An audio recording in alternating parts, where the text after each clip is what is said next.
பல்லடம் நகராட்சி councillor car தலைகுப்புற கவிழ்ந்து விபத்து. அவரது மகள் காரை ஓட்டி வந்தபோது எதிர்பாராத விதமாக கார் கவிழ்ந்தது. திருப்பூர் மாவட்டம் பல்லடம் நகர காங்கிரஸ் தலைவரும் நகராட்சி 6வது வார்டு கவுன்சிலருமான ஈஸ்வரமூர்த்தி என்பவரது காரை அவரது மகள் ஓட்டி சென்றதாக கூறப்படுகிறது.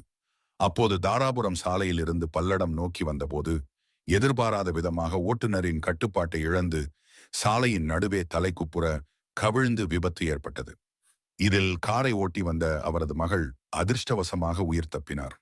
தொடர்ந்து பல்லடம் போக்குவரத்து போலீசார் சம்பவ இடத்திற்கு விரைந்து வந்து சாலையில் கவிழ்ந்திருந்த காரை கிரேன் உதவியுடன் அப்புறப்படுத்தி போக்குவரத்தை சீர் செய்தனர்.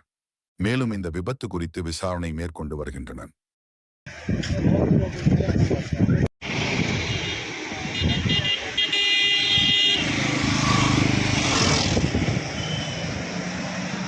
வந்துக்கிறேன்.